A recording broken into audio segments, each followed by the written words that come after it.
All right, welcome to PricePlow. Chris Gronkowski of Ice Shaker here in the house. We're so excited to have you in here. We've met a few times, and you're always up to, you're fun. You're up to fun stuff. I appreciate it, man. Yeah, tell us, get how the are dance things off going? We'll get it going. Can you give us a little bit of introduction on your business? I think that's what Ben wants to talk about. Is 100%. We're in year 7. It's kind of crazy. Awesome. Started as this side hustle upstairs in my house. I was actually working full-time with my wife. I was out of the NFL for 5 years at that point. My wife had started a side hustle when I was playing, making personalized gifts. So I was actually in the personalized gift industry. And I was actually making more money doing that than I was playing in the NFL. So really, props to my wife. Are you serious? Etsy shops, it was crazy. Still has it today, over 10 years later. It still does really well. But I got a call from one of my friends, and at that point he was like, "Hey man, what do you do now?" And I didn't really want to tell him I was making wedding gifts. So I was like, I'm kind of doing my own thing, right? And at that point I realized that, hey, I grew up sports, fitness. My dad's been selling fitness equipment now for over 33 years. I grew up playing every sport, competing in everything, and that was my passion. That's what I wanted to do. So at that point, it's kind of that same week I thought of this idea for an insulated shaker bottle, and that's how the whole company started. I was working out sometimes twice a day still, super hot here in Dallas, and I'd bring the plastic shaker. I'd get there, sweating, it smelled awful. And other insulated bottles were coming out that were awesome. I was using them. I was bringing them to work, but I couldn't bring them to the gym because they wouldn't close. So you just put your finger over it, try to shake those tumblers, or it had like this little skinny top to it, and so you'd take a funnel, you put it in there, but then you couldn't clean it, and there's really nothing to blend it up. So that's where the whole idea came from. It was, I want a bottle that I could really use all day too, because at the end of the day I was coming home, 4 or 5 different bottles in the sink. I was using a cup for work, coming home, grabbing the plastic shaker. It was just wanted one thing all day, every day kind of thing. So that's how the whole thing started. Started using my distributors and manufacturers that I was using for my wife's business, and I ordered 10,000 insulated bottles and had them in the upstairs of my house, and received them. Thought I'd post about it, and sales would just fly in. I posted. I think I sold 1 bottle the first week, and I was like, man, this is about to be a lot harder than I thought it was. Mm-hmm. That's how it started. So fast forward, and now we were talking about retailers yesterday that I see you in. We see you working with a ton of different brands. You're obviously putting out a lot now. You're not doing these in your upstairs anymore, I assume. No. So yeah, we had. 6 months in, we got on Shark Tank. So. I went from, at that time, 1 bottle, 1 color, 1 size, get on Shark Tank, offer from all 5 sharks, and it shot through the roof at that point. It became a full-time business. I wasn't doing it out of the upstairs of my house anymore. I had to I pre-planned and I pre-packaged sets of 1, 2s, 3s, all the way up to 6s so that we could get them out the door right away. But then we took all that money, had to get a warehouse, had to get employees, and I had to get more products. It was 1 color, 1 size, so put everything back into it. For 2.5 years, my own money, the Sharks' money, all the money that came in from the show, I didn't take a penny out of the company. It all went back in to build it from 1 product, 1 SKU to over 60 the first year and then over 100 the second year. And are you keeping with a high number of SKUs, or does that keep it it sounds more complicated and everything? Of course, it is for sure. I'm glad I only had 1 SKU when I got on Shark Tank because it made things super, super easy. But at the same time, we would have sold significantly more if we had what we had now. We have over 200 SKUs now. So nice. Anything from a 1-gallon jug down to kids' cups at this point. Okay, so Shark Tank, I'm sure you've talked about this before, but can you explain to our followers how that experience went? Was it scripted? Did they know that you were coming in or anything? Or it's crazy, man, because it's 100% not scripted. Cool. The Sharks know your first name, and that's it. Mm-hmm. They don't know your last name. They don't know the name of your business. I flew my brothers in. They flew in the night before. They want any of the producers to know they were there. They hid them in that little back staging area, and they came out and no one had any idea they were there. So that was pretty cool to see. But the show itself, you're filming over an hour. They're taking the best parts of that, and then they're showing that. The best parts were us playing Flip Cup. Those were the most fun, most entertaining. But the parts they didn't show were other offers. Alex Rodriguez threw an offer out there where it was super complicated. It was one of the first offers, and they were Mark was like, "Hey man, let's just make this easier. Wow. Let's cut it down. Let me come in with you. We'll do it together for 20." And they cut all that out. Just edit it to all the good stuff. But really, at the end of the show, like, they know everything about you. They ask me about what I did in high school, what was my first job, what did I learn from it, my grades in high school, college, what I did after college, what I was doing during college. So even down to like, what does your dad do? What does your mom do for work and all that kind of stuff. So by the end of it, they're investing their real money, their own money, but they're also investing their time, which is more important to them, especially when you're a billionaire at that point. So they want to know that they're investing into people that are good people that have a chance to really take it to the next level. So show was huge, man. The exposure from it was absolutely massive. And that's early on in the business, that just jumps you ahead so far. For sure. That's really cool to hear, because honestly, I thought that maybe you got the celebrity treatment in there, and it sounds like you got the real deal. I mean, I will say that to get on the show, that significantly helped. Okay. I mean, I know they brought me on the show because they knew that my family would come on the show. And so knowing that, I also plan to air as well. A lot of the times you will film. Only about 70% of them actually air, and they don't tell you you're going to air until 2 weeks before you air. So that's why you see people run out of stock, and you're like, man, this is the biggest moment of your life. How could you run out of product, right? Well, they don't tell you until 2 weeks before. So the second I filmed, I went home that day and I ordered. And, we had about 3 months, and I didn't know it was going to be 3 months, but we had about 3 months until we aired. I got the product the week before. It all new. It was a second edition of the bottle. Like, that all hit the week before, which was absolutely huge. But if Rob wasn't on that episode, if my family wasn't on there, that's a huge risk for me to take, because I truly wouldn't have known. And to get on the show itself, like, I know that helped me get on the show. Like, I knew I was going to film because they asked for him to be on the show. I think one of the really cool things you guys have done is really embrace collaboration, whether that is branding or with the companies that you work with. You guys are very collaborative with some of the biggest names in the industry, but also I mean, I don't know if this is public, but you were showing me a Dragon Ball Z cup yesterday, right? It's coming, man. It's coming. No, so the Dragon Ball Z collab is out. So what's really cool about the business is we can personalize in 2 different ways. So with any stock that we currently have, we can turn it in most of the times 2 to 3 days. We quote 3 to 5 business days for anything less than 1,000 bottles. So if we have it in stock, you want your logo on it, we can get it out the door within 5 days. Wow. If we want to make a completely custom, we call it 4D printing, you could actually feel the texture of the bottle, we can do that as well. We're going to get it from the manufacturer level. It's going to take 90 to 120 days. We're starting to do that with some of the supplement companies as well, where they're making completely custom bottles, their own boxes as well. So with that, the Dragon Ball Z partnership, we have the full color bottles coming as well. They're just going to be a little bit down the road. Nice. What are the minimums if we wanted to do something crazy custom? So crazy custom. So if you're going completely custom, own box, own color, own Pantone, it's a minimum of 1,000 bottles. It's about a 90 to 120 day wait. That's not too bad. So can you take us through some of the product renditions? Because I know in 2020 you sent us kind of a painted PricePlow bottle that I made a joke video. It saved my marriage. Yep, I appreciate that. I stopped using the plastic cups. You terminated so many appreciate that. Plastic cups. So take us through some of the versions and what you learned, because I think the paint was chipping on that last one and everything, and you were like, dude, that thing's old. It's a lot harder to make a shaker bottle than you think. Version 1 was literally the most basic thing possible. Had no clue what I was doing. You try to get a manufacturer to make a product for you at that point, and they want nothing to do with it. They want proven success. They want people that are going to come back and put huge orders in, right? So hit that first manufacturer. I had connections because of my wife's business. We ordered 10,000 just to get it going. Basically an insulated cup with a shaker top on it. That was it. Blender bottle had a patent, so I couldn't put a ball in it. And I really wasn't even, intuitive enough to create the patented twist and agitator that we have now. So very first cup, just super basic. From there, we then took our customers' feedback. They wanted a strap or something to hold it with, so we added a strap. We then added something to blend with, which was that twist and agitator. The strap kept breaking. So people would also put it on their finger and swing it around, or they put it in a cup holder and then it'd be stuck in the cup holder. They rip it out, and then we're just replacing these straps nonstop.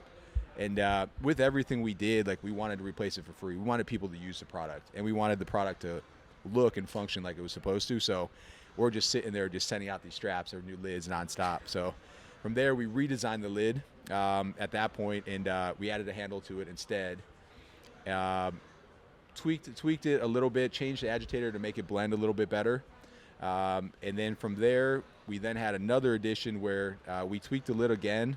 So it now, man, there's so much into it that you don't even see. handle snaps down. This pop top we added a finger guard to during COVID because people were like, oh, my fingers are dirty at the gym, and they were freaking out about germs. The lid itself actually snaps back now. So after you use it for a while, sometimes it started to fall forward. Right. So we fixed that. The silicone base, people were complaining about it clanking or being loud or just slipping on the table. So we added that feature to it as well. And then the agitator itself, we actually made it a little bit smaller because protein was getting stuck on the side between because it was a pretty tight gap. And it couldn't really blend. So there's been so many little things. We even contoured the lip of the bottle recently because people were like, oh, the top of it's just like a little too rough. I'm like, all right, let's try to fix it then. So okay, I have a lot of questions. So that handle that you have, before you said you had a strap, was the original strap like kind of like a fabric then, or was it like? It was like a silicone strap. Oh, okay. Almost like a lanyard that hung off the bottle, and it's pretty cool. But people then try to strap it to their bags, or they just rip it really hard and it would snap. Gotcha. Okay, so if I wanted to not have the I forget inside of the lip or whatever, you say it's like a little bit less. It's contoured now, yeah. Contoured. Yeah, it's got a little like contour on it. So does everyone have to get the non-contoured? What if does everyone have to get contoured? Or so it is, yeah, it is now. So okay. all of our newer bottles have it, and I guess our 36-ounce bottle, we haven't switched to it yet. And now when people order both, they're like, I need my 36 bottle contoured now, so it feels better. So it's awesome. Something that we're working towards as well. And what do you call it on the bottom? So the silicone base. Silicone base. Yeah. Okay. So that is like my favorite thing. So like I wake up early, I hit the gym. If I'm having a good day before 6 a.m., the girls are still sleeping. I tiptoe around the house with my red lamp on. I don't want like any bright light waking anyone up. And so I'm a bit of a clumsy person. And so I'm clanging and banging these old shaker cups. I get a Jocko cup that has the silicone base. I put it down. I'm like, oh, I don't have to be as careful. So like, it might sound silly to some people listening, but like the little innovations like that mean a lot because now I'm a little bit less of an elephant in the morning at 6 a.m. and that. Thank you. That's all I want to say. It's incredible the response to it too.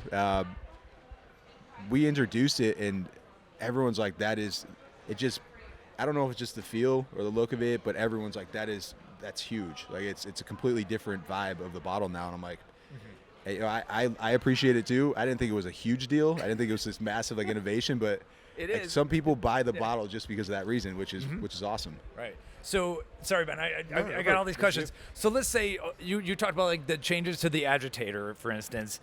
How do you make that happen? Like, is there like a 3D CAD designer that you have hired or that you contract with, or is that the manufacturer? Like, there's engineering involved in this stuff. For sure, yeah. So we'll reach out to, well, first off, everything we do is driven by our customers. So from day one, new products we introduced, new designs, new features, it's all been requests. And if we get the same request over and over again, we try to fix it or we try to implement it into the bottle. So all the designs, the different sizes, the different colors, different patterns, it's all being driven from our customers actually requesting this stuff as well. So with that, we then go back to the manufacturer or we'll have a design partner here and we'll say, hey, can you fix this? The thing with designing in the US is that you actually have to be able to do it, and the manufacturer is going to have to actually do it as well. So you can design it here. They're going to have to tweak it, though, to make sure that it works and it functions correctly with their machinery and their manufacturing capability. So our partners will, because we are a big partner of theirs now, they will put time and effort into redesigning our products as well for us. Cool. You had a shaker bottle with a speaker in it, didn't you? Yeah, we still, yeah, for sure. It's a collab with Bump Box. I love that. I mean, I don't know how people use it personally, but I thought that was just a fun, different look. And I think that a lot of the things that you guys have done have just been just to get people talking. That thing is actually like, it bumps, man. It's really cool. You can twist it off. I hear it all the time that people take it and they put it in the shower. I'm like, really? They're like, yeah, I take it off. I twist it off. I make a shake in the morning. I bring it with me. They twist it off and they put it in the shower. Really? And they're like, I bump tunes while I'm taking a shower. That's Like, hilarious. that's pretty cool, but That's it fits awesome. in your pocket too. A lot of people bring it golfing with them. So just a very unique partnership with Bump Box, who we became friends with because we're actually distributing their products through my dad's company, through his fitness equipment company. Cool. Gotcha.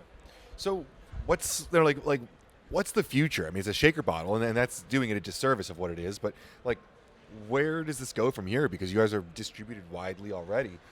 What's the next fun thing? Yeah, for sure. So, I mean, the big project that we're really just starting to tap into was the NFL. Really all teams, all leagues. But we just released late in the season. We released all teams 40 full color printed bottles. So that was huge. That was a goal of mine since day one. Getting the NFL licensing is very difficult. You can get every other team, every other league, but the NFL they're on lock with it, and they do a great job with it as well. So we got that. That was huge for us. Dragon Ball Z is the next one that we're doing really well with. But we're continuing right now. Partnerships, licensing, collabs have been huge for us. Always looking into new product innovations. I think we've come out with a lot over the last 5 years between jugs, speaker bottles, shakers of different sizes. We have sports bottles. I have 4 kids now.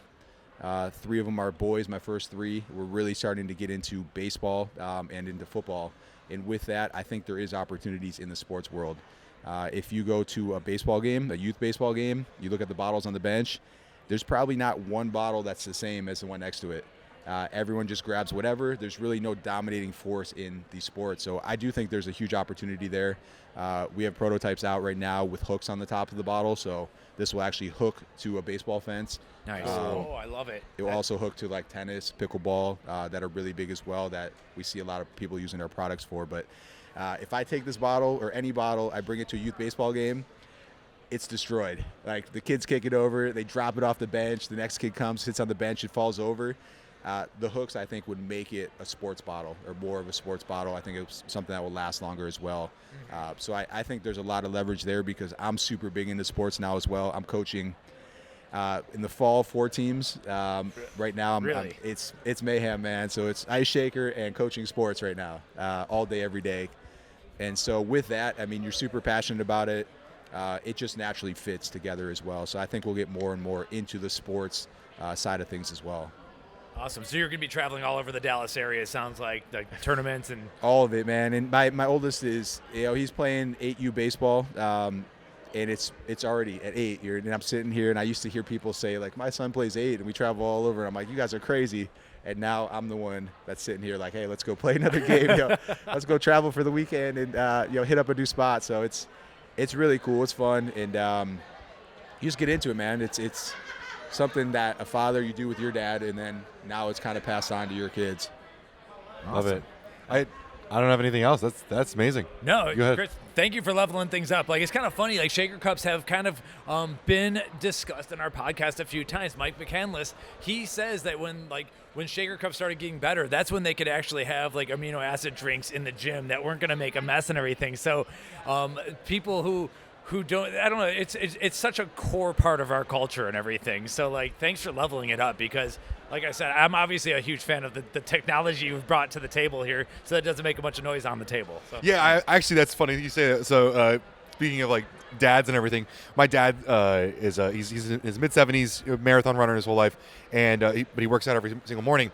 And up until recently, he would complain every single time he spoke to me about the people with blender bottles in the gym because like, shh. He hated it. So having something that's pretty quiet is really it's great. cool, and that's one of our main focuses and our features is that the agitator, it's silent when you shake it.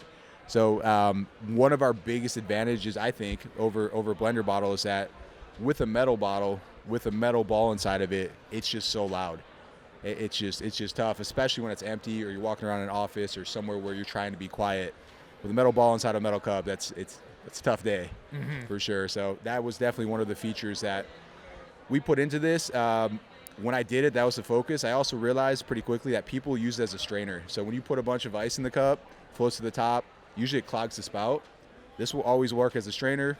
People then use it for other things. So there's measurement markers in it, so they then can pour some shots with it too and have a good time. And I've also found out it floats in the pool, which or the river or the lake. And during lake season, like people load up on the bottles, and I'm like, what's up with that? But I guess other bottles, they'll sink to the bottom. So if you drop a Yeti in a lake, I guess it sinks, is what I've been told. So pretty cool to just hear all these different uses that people use their bottles for now as well. Nice. Will the speaker work in the lake too, or is that going to The speaker eventually will get flooded? not. The speaker, if it's submerged, it's water resistant. It's not waterproof. So if you drop it in the water, a lot of people go and they put the whole cup in the sink, thinking like, oh, I got to wash my cup, and speaker shot. Yeah. All right. Yeah. Well, that's fun, man. Anything else going on over there? Like, anything new? We'll come out with more accessories. more partnerships. We'll continue to tap into that for sure. But just so much on the plate, so many SKUs just between sports teams. Just to bring in 32 NFL teams is a lot of storage space and a lot of bandwidth there. We tapped into every other sports league as well. So we have MLB, NHL, NBA, have it all at this point, NCAA as well, which is an absolute beast too. So we'll continue to work on those, and we'll probably come out with another size bottle here soon as well, Awesome. more of a tweener bottle between the sizes we currently have. Perfect. I think the chain link fence hook idea is going to crush it. I keep man. pushing that hard. Yeah. I got to perfect it. It's not there yet, Okay. but once we get that, I do think that's going to be a big winner for us as well. Sweet. Thanks for joining us. Yeah. Congrats on all your Absolutely. success. Hey, I appreciate it, guys. Thanks for having me. Yeah.